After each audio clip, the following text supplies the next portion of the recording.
Hello, hello les amis, bonsoir, bonsoir, bienvenue dans les rendez-vous du lundi. Voilà, un petit moment en direct pour voilà, échanger et partager. Aujourd'hui, voilà, j'avais l'élan de prendre la thématique de l'auto-sabotage pour voilà, en parler, échanger avec vous. Et d'ailleurs, je vous invite, s'il y a des thématiques qui vous intéressent en particulier, je vous invite à voilà, m'envoyer un petit message ou à communiquer sous ce post sur d'autres thématiques qui pourraient éventuellement vous intéresser. Voilà, cette thématique m'est arrivée assez naturellement parce que je vois comme l'auto-sabotage peut être quelque chose de très destructeur. Alors je le vois sur les personnes que j'accompagne, mais je le vois aussi chez moi, hein, il ne faut pas croire. Voilà, comme je le partageais dans ma vidéo là tout à l'heure du défi Oser être soi. C'est pas parce qu'on avance sur son chemin qu'on n'est pas confronté à des hauts et des bas, à de l'auto-sabotage, à des peurs, etc. etc. Donc ça me semble important et ça me semblait important de parler de cette thématique parce que de toute façon, c'est nous-mêmes et souvent uniquement nous-mêmes qui nous mettons des bâtons dans les roues dans notre développement, dans notre cheminement et le fait de s'empêcher quelque part de briller de mille feux et de libérer notre lumière. Et donc intervient un phénomène d'auto-sabotage parce que voilà, l'auto-sabotage pour moi c'est toutes les petites phrases que je vais me dire où je ne me sens pas assez, je ne suis pas capable de, voilà, toutes les petites phrases qui vont arriver et qui vont être, je dirais, dans la négativité, hein, qui vont me tirer vers le bas, qui vont m'empêcher d'avancer, hein, qui vont aussi me faire douter. Effriter aussi ma confiance en moi. Et donc voilà, je pense que tout le monde, à un moment donné ou à un autre, on est confronté à cet auto-sabotage. Coucou à tous ceux qui sont en direct. Coucou Chantal, Cécile. Voilà, si vous avez des questions, des interrogations, des témoignages, aujourd'hui on aborde le sujet de l'auto-sabotage qui est pour moi vraiment quelque chose de capital. Et donc on va passer un petit moment, ça dépendra de vos questions, de ce qui va venir aujourd'hui, puisque je fais ça sans préparation, complètement en freestyle. Et donc cette vidéo voilà, reste comme je le propose d'habitude, elle reste 48 heures en ligne et après elle bascule dans le groupe privé les rendez-vous du lundi. Alors, en ce qui concerne l'auto-sabotage, la première chose que moi j'ai envie de partager, hein, c'est tout d'abord apprendre à prendre du recul en fait par rapport à tout ce que je me dis. En fait, pour moi, un des premiers points, c'est la prise de conscience. C'est tout simplement avoir conscience que je m'auto-sabote. Parce que tant que je n'ai pas conscience de ça, c'est compliqué de changer d'abord, d'apporter des solutions. Et donc c'est important de quelque part de prendre cette vue d'hélicoptère et de m'observer et d'observer le discours, d'observer ce qui se dit là dans mon mental, les petits films que je me répète parfois en boucle et qui créent mes croyances, et on sait que mes croyances créent ma réalité. Et donc si voilà, je ne change pas ces croyances, si je ne change pas ces petits films, si je ne désamorce pas ces auto-sabotages, et ben c'est effectivement ce que je vais créer comme réalité dans ma vie et dans mon quotidien. Voilà, donc c'est pour moi capital, important de mettre le nez dessus en fait et de m'observer tout simplement. Moi, c'est quelque chose que je fais beaucoup, je m'observe beaucoup.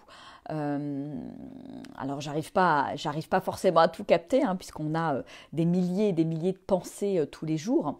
Mais le fait de mettre ma conscience sur cette observation, eh ben, ça me permet de mettre en lumière des choses récurrentes, des choses qui reviennent.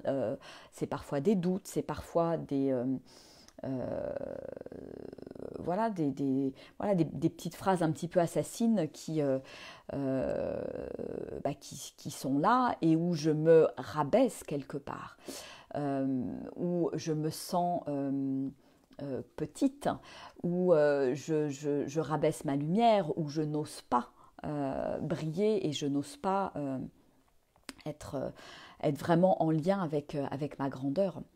Donc voilà, donc pour moi le premier point c'est la prise de conscience. Voilà, avoir conscience, m'observer et mettre le doigt sur ces petites phrases, sur ces auto-sabotages. Voilà, qu'est-ce que je me dis? C'est quoi mon discours dans ma tête? C'est quoi les mots que j'utilise? Et à partir du moment où j'arrive à les identifier, de manière assez systématique, moi j'essaye de faire ce que j'appelle la crêpe, j'aime bien. Je l'identifie et par exemple, qu'est-ce qui me viendrait là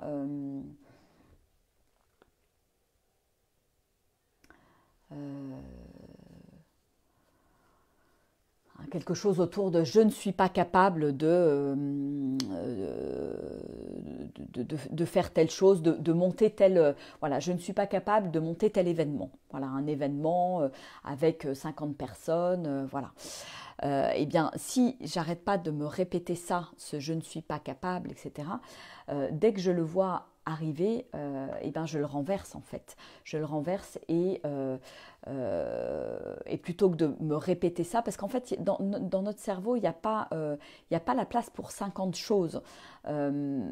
Si je fais la crêpe et que systématiquement, quand j'identifie ce truc-là, quand je me répète ce truc-là, où je n'ai pas confiance en moi, où j'y arriverai pas, où je suis moins bien que telle personne, etc., etc., eh bien, systématiquement, le renverser en positif. Moi, c'est quelque chose quand même qui m'aide parce que, d'abord, je mets la conscience dessus. Deux, je renverse le focus de mon cerveau sur quelque chose de positif plutôt que de garder le négatif. Et donc, je mets le focus non pas sur ma petitesse, mais sur ma grandeur et ce que je suis capable de faire. Voilà. Donc ça, c'est vraiment une petite astuce, moi, que j'utilise très très souvent, on va dire presque au quotidien, hein, avec toutes les petites phrases un peu assassines qui arrivent régulièrement. Voilà. Complètement, Armel, c'est la paire de lunettes. C'est effectivement ça. Je change de paire de lunettes plutôt que de voir la vie de manière négative. Je vois la vie en rose et je mets ma paire de lunettes roses qui me permet de finalement d'être beaucoup plus en focus sur le positif, ce que je suis capable de faire sur ma lumière en définitive. Voilà.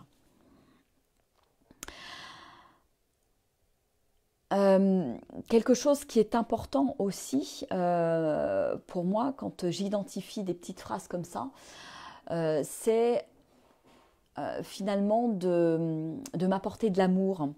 C'est de me dire, tiens, qu'est-ce qui fait que tu te dis telle phrase? Qu'est-ce qui fait que tu ne te sens pas capable?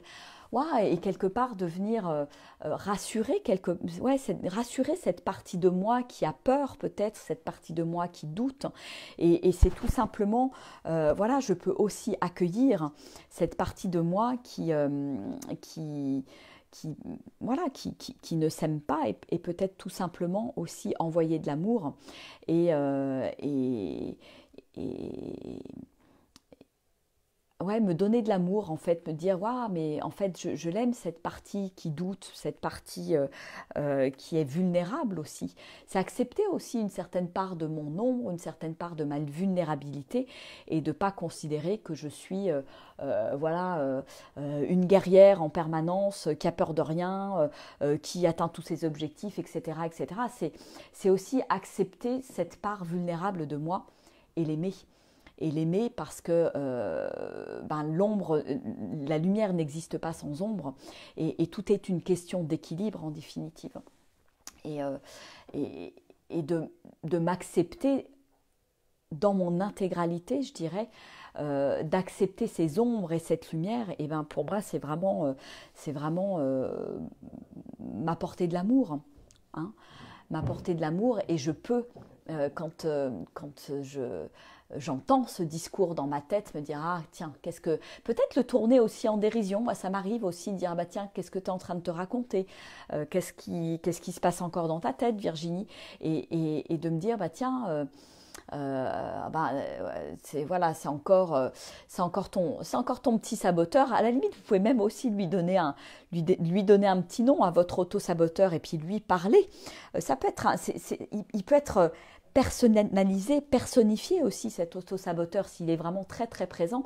Je peux entrer en dialogue avec lui ou elle, dire mais tiens, mais qu'est-ce que tu es encore en train de te raconter? Non mais tu crois pas que tu exagères, et tourner le truc en dérision.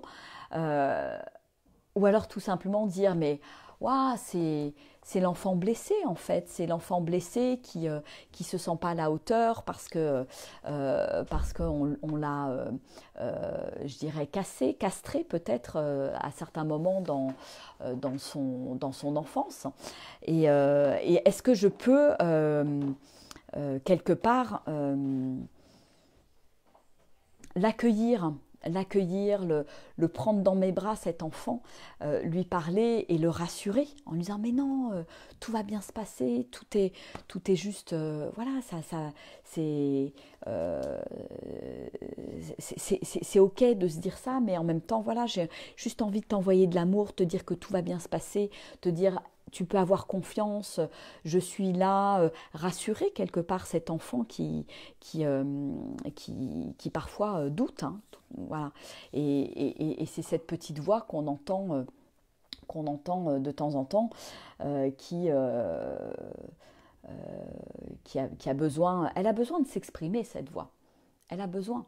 Donc, mais par contre, ce qui est important, c'est que ce ne soit pas elle qui dirige ma vie, qui dirige mes actions, parce qu'autrement, voilà, elle me paralyse, elle m'empêche d'avancer sur mon chemin, elle m'empêche d'aller vers les choses qui me font vibrer, et je fais du surplace. Donc voilà, donc je prends conscience de cette voix qui est là.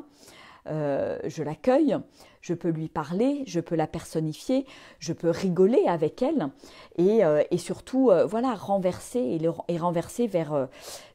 du positif. Et pour moi, ça c'est vraiment aussi voilà, aller plus vers ma vulnérabilité, accepter cette part de moi qui est peut-être moins rose, moins sympa, moins positive, moins agréable à regarder, mais l'embrasser en fait, l'embrasser pleinement, et lui donner de l'amour. Et oser quelque part aussi être en lien avec cette partie de moi. Plutôt que de la mettre sous un chapeau, de lui dire non, non, je te veux pas, tu t'en vas, j'ai pas envie de t'entendre, etc.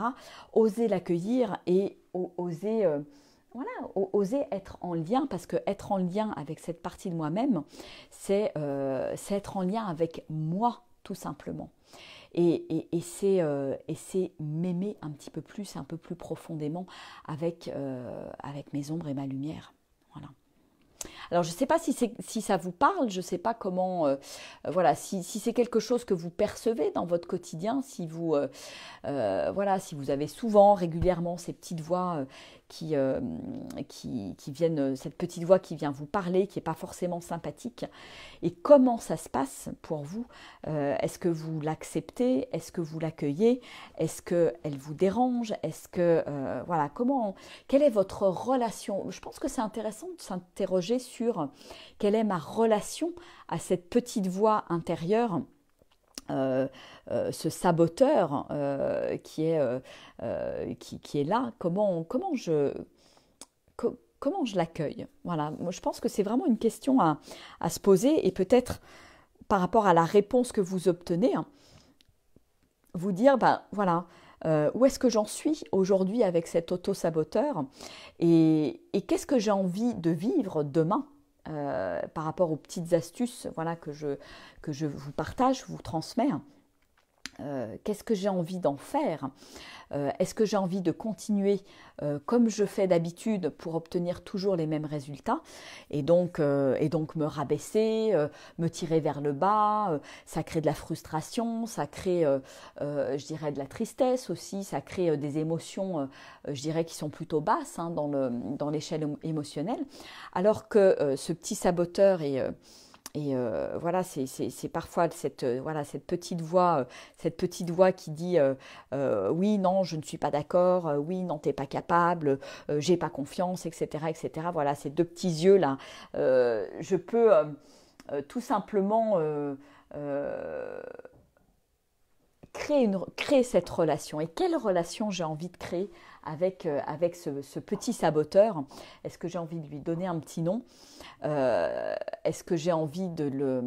Je peux l'interroger et lui demander pourquoi aussi, pourquoi il dit ça. Et peut-être qu'en rentrant aussi dans un dialogue, je vais découvrir des choses sur moi, découvrir ce qui se cache derrière telle ou telle parole, dire voilà, je ne suis pas capable de faire ci, de faire ça. Ben, derrière, il y a certainement des peurs qui sont là. Et ces peurs, elles ont besoin d'être accueillies. Parce que si je les remets sans arrêt dans la cocotte minute, ben à un moment donné, la cocotte minute va exploser et tout va m'exploser à la figure. Voilà. Donc cet auto-saboteur, pour moi, il est important de le voir, de s'en faire un ami quelque part et de dialoguer avec lui, de l'accueillir. Parce que c'est vraiment, voilà, c'est vraiment cette alchimie et ce discours intérieur que je vais avoir avec moi qui va me permettre de dépasser ça et de mettre définitivement mon focus sur quelque chose de beaucoup plus positif. Voilà. Alors, comment est-ce que ça réagit? Coucou Kelly, Chantal, Didier, Isabelle, Ouchi, Carole, Nine, Patricia, Armel, Lydia, Svetlana, voilà, Cécile. Je ne sais pas si voilà, vous avez si ça vous parle et qu'est-ce que vous décidez à partir d'aujourd'hui? Voilà, c'est ce que j'ai vraiment envie de vous poser comme question. Est-ce que vous laissez cet auto-saboteur, aussi gentil soit-il, aussi rigolo soit-il, est-ce que vous le laissez quelque part aux commandes de votre vie? Est-ce que vous le laissez, je dirais, diriger votre vie?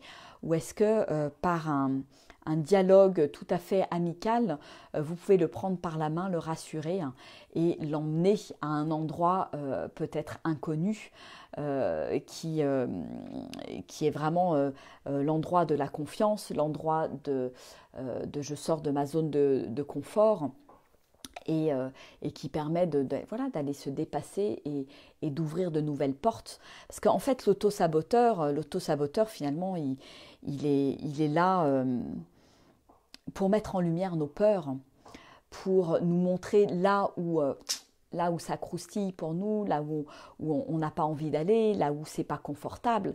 Et il est là pour nous amener finalement à découvrir l'inconnu, à dépasser nos limites, à dépasser certaines peurs pour gagner en confiance. Donc est-ce que je peux aussi, cet auto-saboteur, quelque part le remercier pour ça?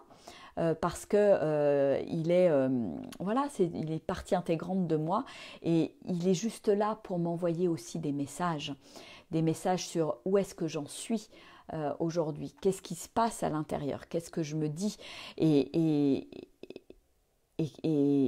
ce dialogue que je peux mettre en place avec lui va vraiment m'éclairer et va vraiment m'amener quelque part à me dépasser, à sortir de cette zone de confort et à finalement à sauter dans l'inconnu, être beaucoup plus moi-même, parce que est beaucoup plus en lien avec cet être divin qui est à l'intérieur de moi, qui est grand, qui est beau, qui est complètement illimité et qui n'a rien à voir avec la petitesse quelque part et la vision de l'auto-saboteur. Donc ça, pour moi, ça a à voir vraiment avec voilà, le être petit et être grand, l'ombre et la lumière. Donc tout ça, bien entendu, a besoin d'être équilibré. Et cet auto-saboteur, c'est important qu'il soit là aussi pour mettre tout ça en lumière et pour me permettre de prendre conscience, en définitive, de toutes ces peurs qui sont là à l'intérieur de moi. Parce que bien souvent, voilà, dans les gens que j'accompagne, les peurs, elles sont complètement inconscientes. Je ne me rends même pas compte que je me mets des barrières moi-même tout seul ou toute seule. Et finalement, quand j'arrive à entendre cette petite voix et ce petit saboteur qui est là, eh bien je mets le doigt sur les peurs, je mets le doigt sur les choses que j'ai besoin de transcender, de transformer, de dépasser. Voilà. Donc, je dirais pour conclure, c'est vraiment, et si jamais vous avez, enfin voilà, je suis ouverte aux questions, aux témoignages si vous en avez, mais pour conclure, je pense que cet auto-saboteur, il est utile, il est bienvenu, j'ai besoin de l'accueillir, j'ai besoin de le prendre en considération, j'ai besoin de l'aimer, parce que c'est une partie de moi-même qui va m'aider à aller plus loin sur mon chemin, qui va m'aider à me dépasser.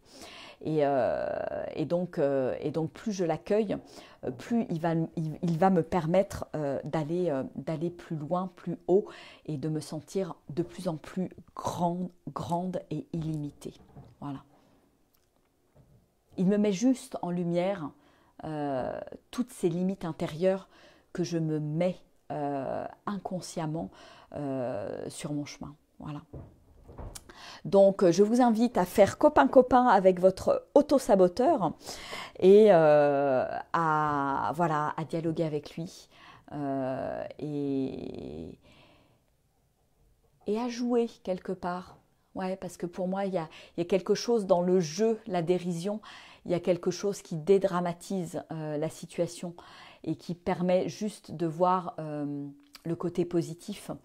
Et de jouer avec ça, de jouer avec ces facettes de moi-même, parce que la vie, la vie est un jeu, c'est une aventure, et c'est pas se faire harakiri parce que j'ai un auto-saboteur, et je veux le supprimer à tout prix. Non, je pense que c'est vraiment pas ça l'objectif.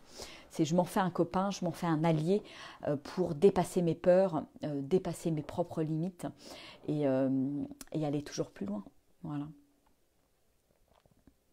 Bon, et bien écoutez, si vous n'avez pas de questions, je vais en terminer là. Ça sera un petit peu plus court que les autres fois. N'hésitez pas à voir ou à revoir. On a fait dans les 2 derniers rendez-vous du lundi avec Armelle, on a proposé des thématiques sur comment cultiver l'harmonie dans les relations amoureuses. Donc, je vous invite à aller voir ces contenus si vous ne l'avez pas encore vu ou ne les avez pas encore vus. Et je vous rappelle que pour ces rendez-vous du lundi, donc là, il y a eu beaucoup de thématiques. Vous avez aussi tout un historique d'ateliers de méditation, du yoga, des ateliers de danse et des ateliers sur des thématiques particulières, qui sont tous sur le groupe privé Les Rendez-vous du lundi, et vous avez toutes les modalités pour accéder à ce groupe, puisque les vidéos du lundi restent accessibles pendant 48 heures et ensuite elles basculent sur le groupe privé. Voilà. Et puis je vous remercie aussi pour votre soutien, pour vos donations par rapport à tout ce que je partage et qui me permet de continuer à partager avec enthousiasme plein de choses, plein d'ateliers différents voilà, pour apporter aussi de la diversité dans les pratiques et dans tout ce que voilà, j'ai envie de partager et qui vient réveiller votre être, votre divin, votre joie. Dieu sait si on en a besoin en ce moment. Voilà. Bon, bah écoutez, je vais vous faire des gros bisous. Je vous embrasse bien fort. N'hésitez pas, pour ceux qui voient cette vidéo en replay, à mettre des petits commentaires. N'hésitez pas aussi à partager si vous avez des thématiques sur lesquelles vous souhaitez avoir un éclairage ou des thématiques qui vous intéressent tout particulièrement. N'hésitez pas à le poster sous ce post ou même m'envoyer un message directement. Voilà, ça me donnera d'autres idées à partager pour les semaines à venir. Allez, je vous fais des gros bisous. Je vous embrasse bien fort et je vous dis à la semaine prochaine. Au revoir.